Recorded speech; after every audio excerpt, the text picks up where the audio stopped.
अब हम भारत के उस उद्योग का विश्लेषण करेंगे जिससे निकलने वाला लालच का धुआं भारत के समाज को लगातार बीमार कर रहा है।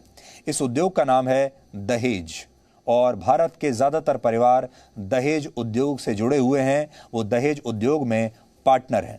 भारत में हर साल 1 करोड़ शादियां होती हैं और इनमें से 95% में किसी न किसी रूप में और किसी न किसी रकम में के रूप में दहेज दिया जाता है और लिया जाता है।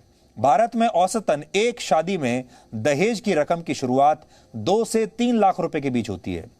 छोटी से छोटी शादी भी अगर होगी तो भी 2 से 3 लाख रुपए का दहेज तो मांग ही लिया जाता है और ये 2 से 3 लाख से 2 से 3 करोड़ रुपए तक जा सकता है। यानी हमारे देश में दहेज 2 लाख से लेकर 2 करोड़ तक जा सकता है और जो ऊपर जैसे ही आप समाज के अमीर खानदानों में जाएंगे तो यह रकम और बढ़ती जाती है। 2 से 5 करोड़ क्या 50 करोड़ तक भी जा सकती है। यानी भारत में दहेज वाला यह उद्योग कुछ नहीं तो कम से कम 5 से 10 लाख करोड़ रुपए का है। अगर आप इस रकम को जोड़ लें एक दूसरे से, मान लीजिए 1 करोड़ शादियां एक साल में होती हैं और एक शादी में अगर 5 लाख या 3 लाख रुपए का दहेज भी लिया जाता है तो उसको अगर आप मल्टीप्लाई करेंगे तो 5 से 10 लाख करोड़ रुपए की रकम आएगी। ये जो रकम है जो आपकी स्क्रीन पर है ये भारत के रक्षा बजट से भी ज्यादा है। भारत का रक्षा बजट अभी 3.5 लाख करोड़ का है। भारत में देश की रक्षा करते हुए हर साल औसतन 1,500 सैनिक शहीद होते हैं, लेकिन दहेज पर रक्षा बजट से भी ज्यादा खर्च करने वाले इस देश में 7,500 महिलाएं दहेज के लालचियों के हाथों में मार दी जाती हैं। इतना ही नहीं, भारत का स्वास्थ्य बजट 2.25 लाख करोड़ रुपए और शिक्षा बजट सिर्फ 93,000 करोड़ रुपए है। यानी भारत शिक्षा पर हजारों करोड़ रुपए खर्च करके भी लोगों को दहेज के खिलाफ जागरूक नहीं कर पाता है। और अब भारत का सबसे शिक्षित राज्य केरल इस लालच का नया केंद्र बन चुका है। इसलिए अगर आप ऐसा सोचते हैं कि पढ़े लिखे लोग जो हैं वो पढ़ लिखने के बाद ज़्यादा जागरूक हो जाते हैं और वो दहेज नहीं लेते हैं तो ये आपकी बहुत बड़ी गलतफहमी है। और ये गलतफहमी हम आपको केरल से दूर करेंगे क्योंकि केरल को हमारे देश का सबसे ज़्यादा पढ़ा लिखा राज्य माना जाता है। केरल में एक ही राज्य में पिछले दिनों कई महिलाओं को दहेज की वजह से मार डाला गया। केरल में साक्षरता दर 96% से ज्यादा है, जबकि पिछले महीने ही वर्ल्ड बैंक द्वारा प्रकाशित एक रिपोर्ट के मुताबिक वर्ष 1960 से वर्ष 2008 के बीच केरल में दहेज की रकम में 400% की वृद्धि हुई है। यानी जितनी तेजी से केरल के लोग साक्षर नहीं हुए उससे कहीं ज्यादा तेजी से लोग दहेज के लालची बन गए। अब स्थिति यह है कि आज केरल के राज्यपाल आरिफ मोहम्मद खान को भी इस दहेज उत्पीड़न के खिलाफ उपवास रखना पड़ा। केरल में दहेज उत्पीड़न का सबसे ताजा और सबसे चर्चित मामला 24 साल की एक लड़की विस्मया का है। विस्मया पेशे से एक डॉक्टर थी और विस्मया की शादी पिछले साल केरल के कोल्लम जिले में रहने वाले 30 वर्ष के एक लड़के किरण कुमार से हुई थी। लेकिन पिछले महीने संदेहास्पद परिस्थितियों में इस 24 वर्ष की महिला की मौत अपने ससुराल में हो गई। मौत से 2 दिन पहले ही विस्मया ने अपने परिवार को एक मैसेज भेजा और जानकारी दी कि दहेज की वजह से उसके साथ मारपीट हो रही है। इस महिला ने अपने घर वालों को वो तस्वीरें भी भेजी जिसमें उसके शरीर पर चोट के निशान साफ साफ दिख रहे थे। आरोपों के मुताबिक विस्मया का पति उस पर और उसके परिवार पर दहेज का दबाव बना रहा था और वो शादी के बाद कम से कम 5 बार इस महिला के साथ बुरी तरह से मारपीट कर चुका था। विस्मया का परिवार दहेज के रूप में किरण कुमार को 800 ग्राम सोना, कुछ एकड़ जमीन और एक महंगी लग्जरी गाड़ी पहले ही दे चुका था, लेकिन इसके बाद भी वो लगातार और पैसों की मांग करते रहे। विस्मया का पति खुद पेशे से केरल के मोटर वाहन विभाग में एक अच्छे पद पर तैनात है और काफी पढ़ा लिखा है, लेकिन अब उस पर दहेज के लिए अपनी पत्नी की हत्या का आरोप है और वो इस समय जेल में है।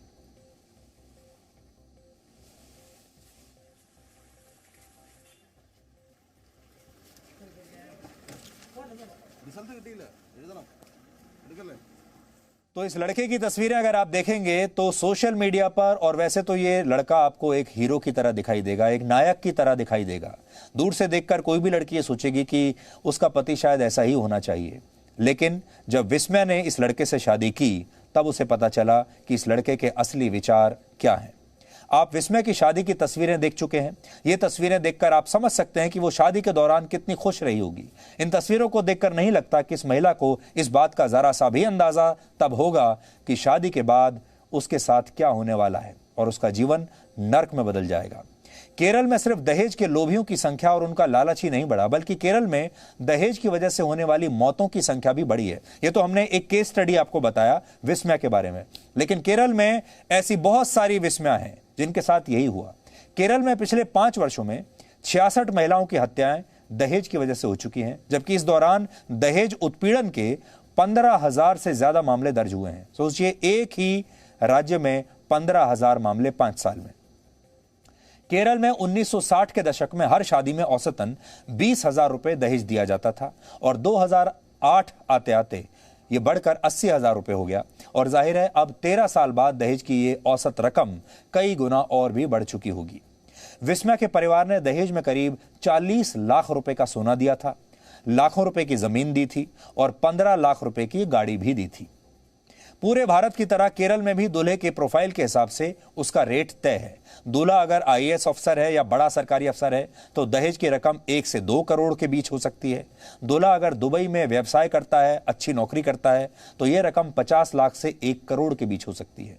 1 लाख रुपए महीना कमाने वाले दूल्हे का परिवार भी आजकल दहेज में 30 से 40 लाख रुपए मांग लेता है।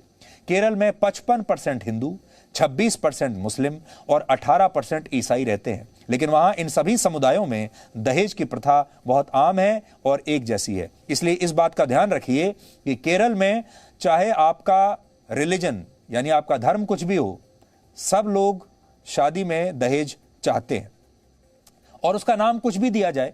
हम यहां आपको आज यही बता रहे हैं कि ये अलग अलग धर्मों के लोग सिर्फ दहेज का नाम लेकर दहेज नहीं लेते, उसे अलग अलग नाम दे देते हैं।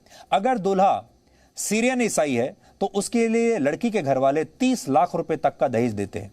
मुस्लिम समुदाय में भी अगर दूल्हा गल्फ के किसी देश में नौकरी कर रहा है तो उसके घर वाले भी लड़की वालों से लाखों रुपए का दहेज मांगते हैं। ये आंकड़े हमने केरल के अलग अलग स्थानीय अखबारों और वहां छपने वाली मीडिया रिपोर्ट से हासिल किए हैं। आज हमने वहां जो भी छपा है पिछले कुछ महीनों में और वर्षों में, वो सारी रिपोर्ट्स हमने पढ़ी, उनको एक साथ इकट्ठा किया और ये जानने की कोशिश की कि केरल में चल क्या रहा है। और ये जो दहेज की जो रेट लिस्ट हमने आपको दिखाई है, ये उसी डेटा के आधार पर है। 24 वर्ष की विस्मय की जान तो दहेज की वजह से चली गई, लेकिन अब उसके भाई ने तमाम लोगों से अपील की है कि वो दहेज के खिलाफ आवाज उठाएं। और एक खाते कमाते व्यक्ति, लालच की वजह से अपनी बहन को गंवाने वाला भाई आज पूरे देश से क्या कहना चाहता है, आप सबको सुनना चाहिए। Last May 31st, only my sister's marriage had happened. Just 1 year back, and June 21st, just few days back, she found hanging in her husband's home. Because of this dowry, she has been brutally harassed by his husband. Last July only we came to know she has been physically harassed by her husband.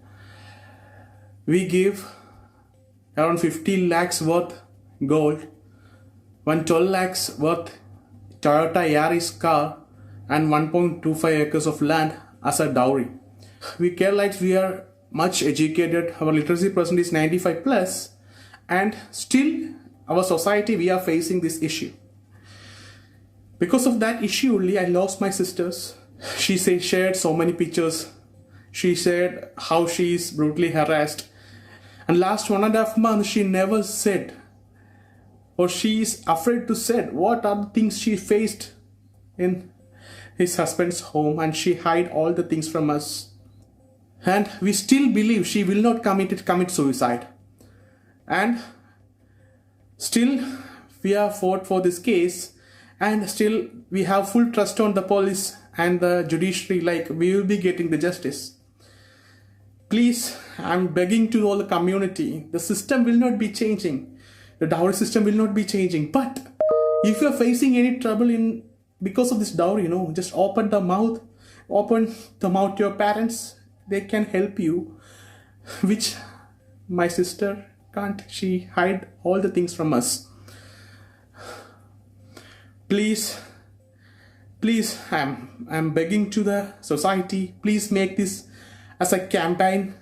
Say no to dowry. Say no to this harassment.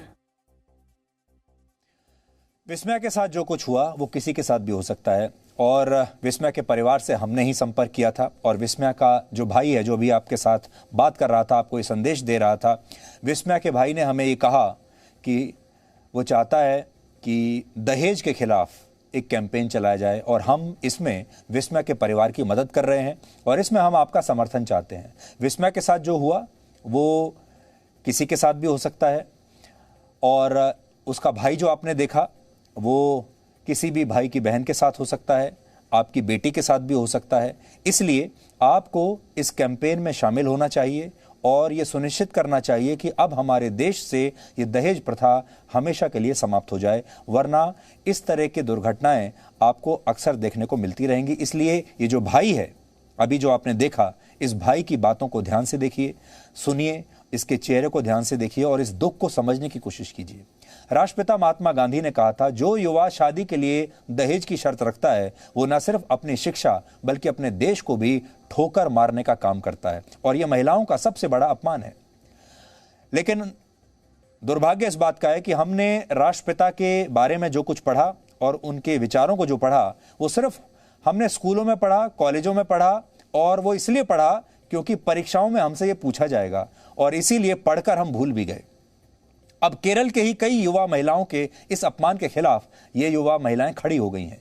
इतना ही नहीं, आज केरल के राज्यपाल आरिफ मोहम्मद खान ने भी दहेज प्रथा के खिलाफ एक दिन का उपवास रखा।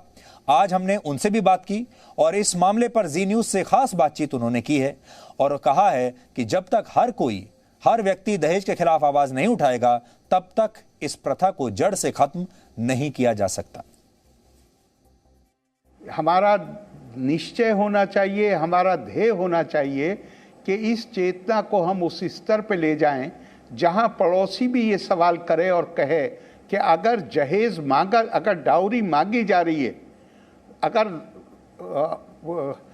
वो दूसरा पक्ष जो है वो उसके लिए मुंह खोल के बात कर रहा है तो फिर ऐसी शादी भी नहीं होनी चाहिए। लड़की को सबसे पहले ना कह देना चाहिए और अगर ऐसी शादी होती है तो हम इस शादी में शरीक नहीं होंगे। डिग्री देने से पहले हर छात्र को एक अंडरटेकिंग देनी पड़ेगी, एक बॉन्ड भरना पड़ेगा कि मैं ना तो जहेज दूंगा, ना जहेज मांगूंगा, ना मैं जहेज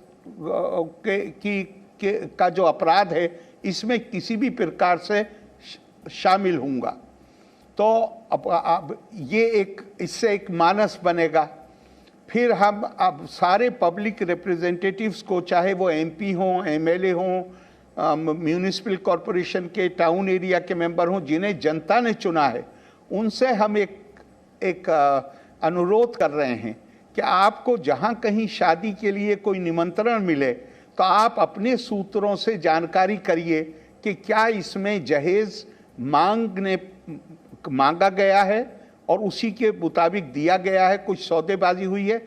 अगर ऐसा है तो आप ऐसी शादी में जाने से मना कर दीजिए और पब्लिकली कहिए कि इसलिए हम नहीं जा रहे इस शादी में क्योंकि यहाँ जहेज की मांग की गई है और उसके लिए जहेज दिया गया है। हम भले ये फिगर दें कि यहाँ पे ये कम हैं ऐसे केसेस, लेकिन वो एक केस को भी इस प्रदेश के लोग स्वीकार करने को तैयार नहीं है। मुझे विश्वास है कि इस वक्त जो केरला में माहौल बन रहा है, आने वाले दिनों में कोई भी शादी जिसके बारे में लोगों को ये आभास हो जाएगा कि यहाँ जहेज मांगा गया है, डिमांड की गई है, मुझे पक्का यकीन है कि पड़ोसी भी ऐसी शादी में जाने से मना कर देंगे।